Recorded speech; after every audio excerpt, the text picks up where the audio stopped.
I don't want to kill again.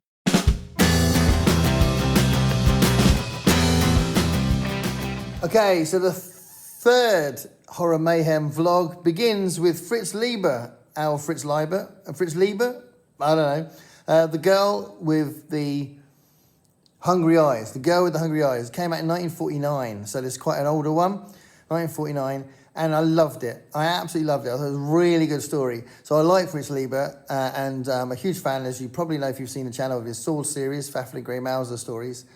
But I've read other stories as well, and I really like Fritz Lieber's. But this is definitely my favourite short story I've read this month, and I just really liked it. It had a real energy to it, it had a wit to it. It was kind of fresh and different, a different take on an old monster, an old horror character, archetype. And it's a first-person narrative from the point of view of a photographer that is trying to tell us, the reader, to stay weary of this model. And I'm not really sure how far into the story it's revealed what this model is, or who this model is. So I won't say in this video now what the kind of twist is, if you like. But yeah, it's brilliant. I really enjoyed it. So if you have, because I think that story's been anthologized in a few different things. So if you have The Girl with the Hungry Eyes, definitely recommend it. It's not particularly long, but it's very different for him as well. The way it's written is like characterized first-person narrative. So it's very specifically written from that voice of the photographer.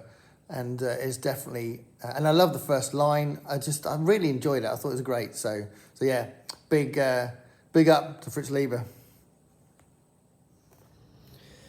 Okay, so I'm trying to watch films as well as reading the books for the event. I was looking at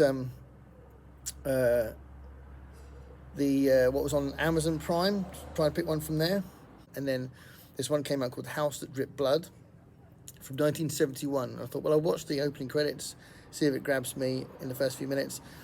The opening credits told me that the film was written by Robert Bloch. So obviously Robert Bloch is most famous for writing Psycho. So I thought, I'll watch this. It's House of Drip Blood. It had John Pertwee, Peter Cushing, Christopher Lee, Britt Eklund, Nari Dawn Porter. So many people in it. And it was quite fun. It was an anthology film, so there was like 4 stories, I think it was. Maybe 3 stories. I can't remember, but yeah, it was fun. It was good. There was like, the best one was the Voodoo story with Christopher Lee in it. That was the best one. That was Little Girl, and because that was a little bit more unpredictable and a little bit freaky in some ways. So that was really cool. Yeah, but it was good. I definitely recommend it. House That Dripped Blood, 1971. Okay, so I've definitely started this 50 page, well, over 50 pages in, just over 50 pages, and got definitely a good sense of what the book's like now, because it's quite a short book, so it won't take me long. One thing that's just a little bit unique about this book, and I've said before about the physicality of books, I love the feel of this book. I love the font and the way it reads and how easy it is to read, and just what it feels like is awesome. So that's just a fluke combination of size and the design of the words and how it sits. It's just one of those fluke things, but I love that aspect of it, definitely. And it's really good. It's ultimately a fantasy book with a very serious undertone, very serious historical setting, but it's not completely grounded in reality. So I'll say more about that when I finish the book. So I'll kind of, I don't know, get more of a sense of what would be spoilery and what wouldn't be spoilery. But I've gone in pretty blind. I've gone in through reputation more than information about the book. So I haven't really known a lot about the book. I knew that the Ku Klux Klan featured quite heavily in it, and they do, but not in a way that you'd expect. It's quite a different take on the Ku Klux Klan. And P.J. Clark is a black writer. There he is. And the characters are mostly black. There was a white character in it a minute ago, but they're mostly black. And the first scene in the book is a really interesting kind of action set piece, and then it kind of delves into the story a little bit more. But yeah, really, really good and really recommended. If you're curious about it, and if you've got it in a library or something, and you're not in a position to be able to buy it, definitely recommend it. Really good. Okay, so you probably know from previous vlogs on this year's Horror Mayhem that I'm trying to include films, and I watched An American Werewolf in Paris. So An American Werewolf in Paris is a kind of very loose sequel to the 1981 masterpiece, An American Werewolf in London. I absolutely love that film so much. 1981's John Landis, An American Werewolf in London. Literally love that film so much. But in 1997, Anthony Waller directs Julie Delpy and a bunch of American guys in An American Werewolf in Paris. It was fun. I quite enjoyed it. I didn't know where it was going to go. It's like relatively unpredictable, although the kind of final position that the main characters are in is not massively surprising. Some of the characterization is a little dated, and you can tell it's a very 90s film, but that's not weird. That's to be expected, and it wasn't necessarily a negative thing. I enjoyed it. I mean, I grew up in that time, so it made sense to me anyway. But yeah, American Werewolf in Paris, quite liked it, and there were some good things about it. I love werewolf films, so I wanted to watch that, and it's just one I wanted to watch for a while, just hadn't got around to it yet. So American Werewolf in Paris, not anywhere near as good as American Werewolf in London, but still good fun.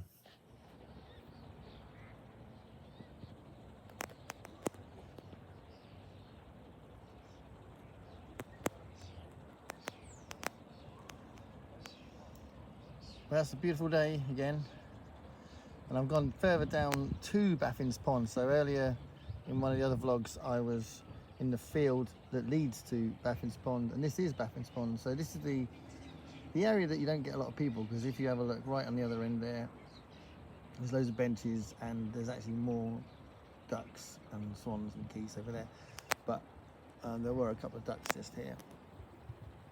So yeah, I want to talk about Ring Shout, which I've just finished. So I've just flipped the camera around to talk about Ring Shout. So this came out in 2020. It's by PJ Clark, and it's a really, really good book. It's really interesting. It took me a little while to get into it. So it took me, I don't know, probably about 30 pages to get into it. It's a very short book though. So it's only 180 pages, is it? Something like that. Something like 180 pages. So it's quite short, but it's an ideal length. So novellas are quite often novellas for a reason. They're usually, a lot of the ones I've read are paced exactly right. It's not too much filler, but there's enough development for an interesting story. There is some characterization. So I did think when I was first reading it that I didn't really connect with the characters that much, but by the end of it I definitely did. And Maurice, the main character, I definitely did connect to her, and Chef as well, which is another character, another demon hunter in the story. And the second half of the book is particularly good, I think. Is where it all comes together. The pace is really interesting. It's thrilling, and it doesn't stop the messaging in the book. So yeah, there's this is definitely a meditation on racism. It's definitely something where PJ Clark is trying to say something about the state of America. It's set in 1920s America, but I think it's, sadly it's still relevant now. And the interesting thing about the book is it's using folklore a lot. So you've got these elements of the ring shout from the name of the book. So that's an old tradition that goes back to the time of slavery, and the night doctors as well. They're also featured in this, and that's another part of their tradition. And there's some other elements as well, some of the language in it, and the dialect. The dialect more than language. Some of the dialect comes from that their folklore and their community as well. The gula, a particular dialect that some of the characters used. I will say that it did throw me a little bit at the beginning, some of the Gula dialect, because the way it was written, I had to reread some of the sentences over and over again to kind of get what they were saying. But I absolutely get why it's there, and it definitely it does help. I think as you go on, it helps the setting and a characterization of the story.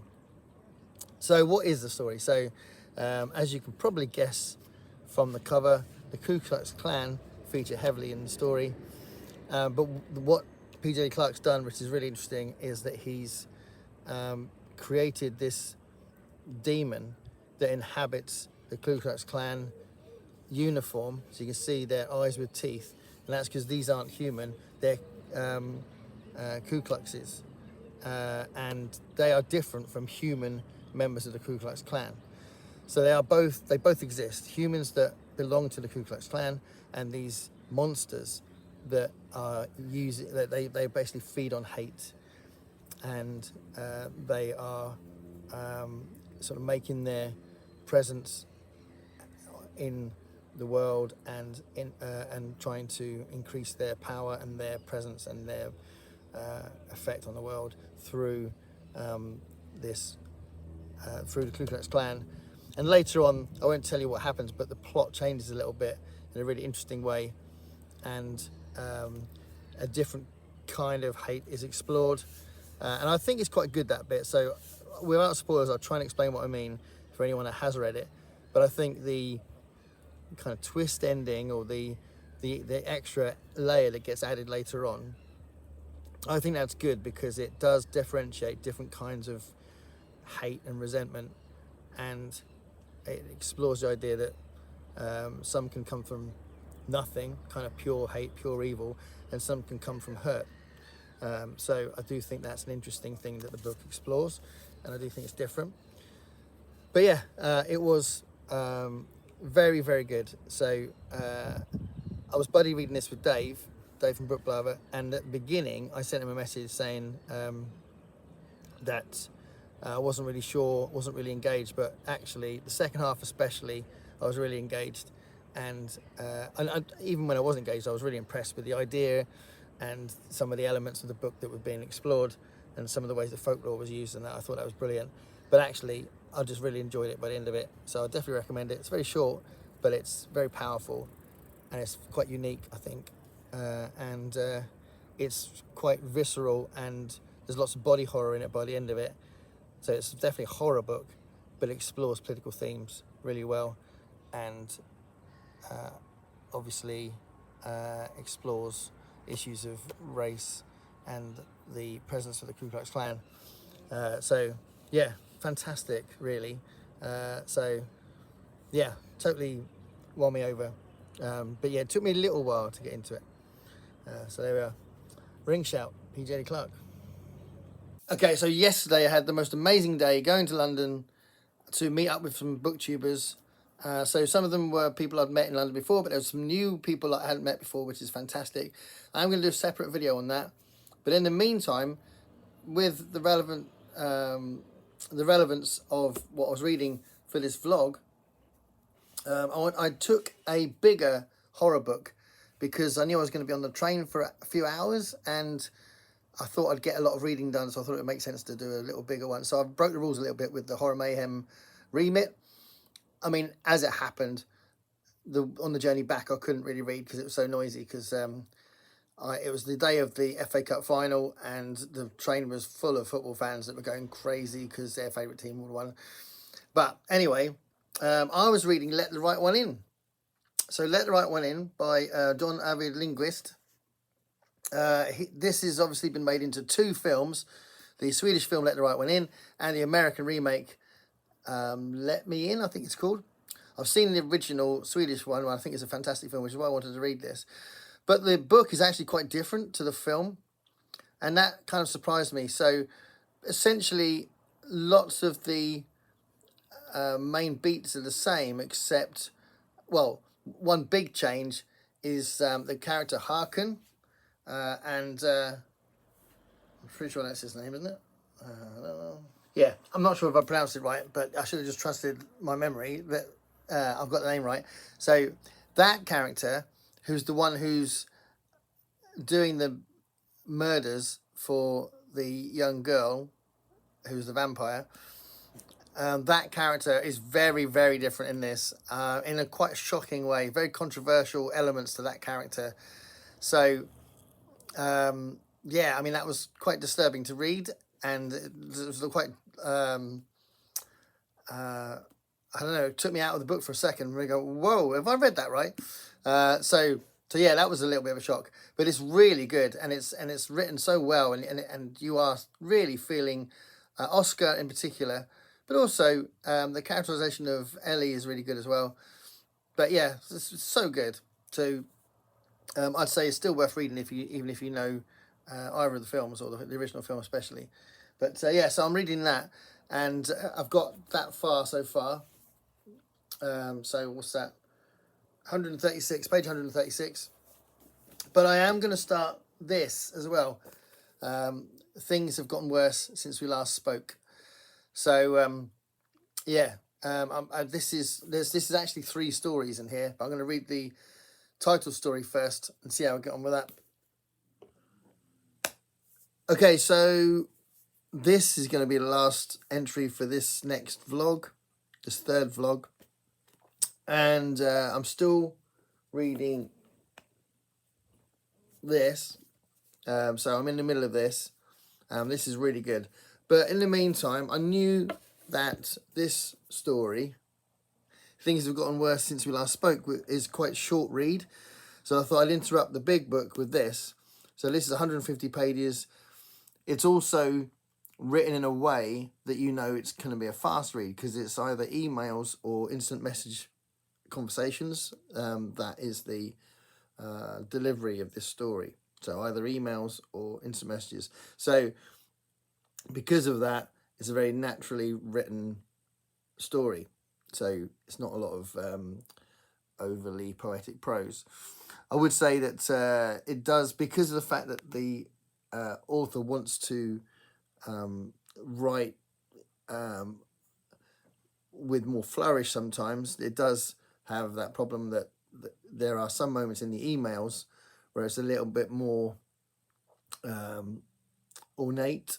Not lots. Definitely doesn't, not as bad as How to Lose a Time War, where How to Lose a Time War just doesn't seem like individuals writing. It looks like people trying to write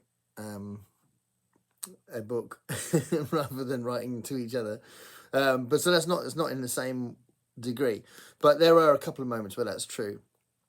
But I would say one of the successful things about this story is the communication between the 2 main characters.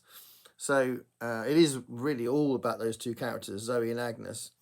Agnes is on this LGBTQ plus chat room in the early 2000s, in the early days of the internet, to try and sell an apple peeler that's a bit of an heirloom, like it's an old antique thing that she wants to give to someone else or sell to someone else. And then that's when she meets Zoe. So Agnes is the one trying to sell it, and then she meets Zoe, and they sort of start this relationship, and then it becomes a toxic relationship where Zoe, through the course of their relationship, she ends up offering a contract that would be like a submissive, dominant contract, and then that goes from there. I thought, because of its reputation and because of the way that the story was leading me through these characters' relationship, I thought it was going to get a lot more gross, disgusting, extreme, shocking than it actually did. So this is not to say this is not without shocking moments, because there are a couple of scenes that I'd say are quite gross.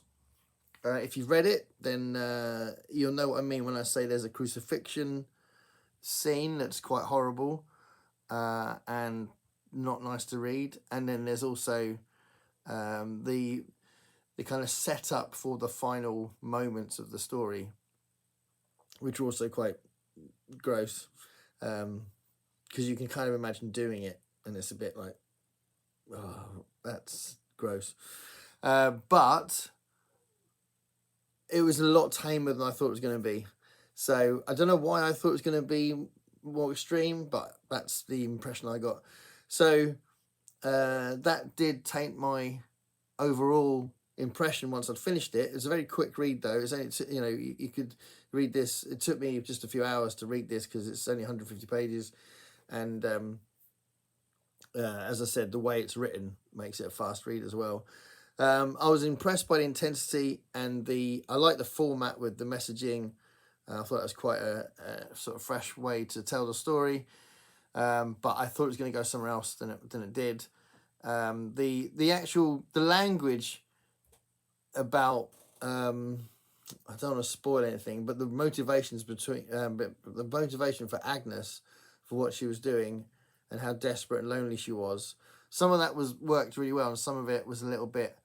I mean, clearly she was really unhinged, but some of it was a bit. I don't know. What's the word? There wasn't enough. I didn't think there was enough explanation for why she would do what she did. But again, it wasn't as extreme as I was expecting. So I thought the story would have been people doing things that were crazy, but there was that sort of there'd be that sense of not being stable, which is kind of true for both characters. Both characters clearly weren't stable, but yeah, interesting read. I definitely going to read more. I'll finish the book because I only read the title story. Things have gotten worse since we last spoke, so I'll read the other two stories and I'll probably read more. I'll see what I think of the other stories in there as well. But yeah, an interesting read. Don't very much. I liked it more than disliked it, but I was expecting more. Also, I saw the film Getaway, which is a horror film from Nick Frost. So Nick Frost, famous for the Cornetto trilogy that he did with Simon Pegg. So just off the bat, if you haven't seen Shaun of the Dead, the first one of that trilogy, it's a masterpiece and you should go see Shaun of the Dead. So definitely recommend that. You have to see Shaun of the Dead probably about 20 times because you'll still be laughing 20 times later. But this is Getaway, which was written by Nick Frost. He plays the main character, and Aileen B is his wife. And there's two kids in it, and it's a bit of a weird addition to this anti-Swedish thing, where when you know Midsummer, I really like film Midsummer, but it does paint Sweden into this sort of other place of these other people. Like it's a bit of a strange trend, and now Getaway have done the same thing, where this island in Sweden is home to these unwelcome, horrible people that have this disgusting tradition. But the film flips the story halfway through, and that bit is quite clever and funny and interesting and good. But the first half seems to be kind of a parody of the folk horror thing, it seems. I don't know. It was a funny watch. I kind of I wanted to keep watching it, but I wasn't that impressed. I don't even know whether to recommend it, but I watched that for Horror Mayhem anyway, because it's a new film just come out. 2024 it came out, and Nick Frost, I thought, oh, I'll watch it, and it was all right. So anyway, that is definitely the final part of this vlog. Hope you've been enjoying these vlogs. Please write in the comments below if you've seen or read any of these things I've been talking about. And I'll speak to you later. Thanks a lot. Stay curious, everybody.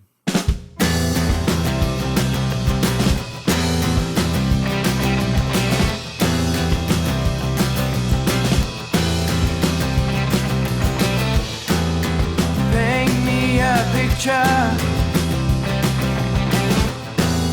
of what it's like to be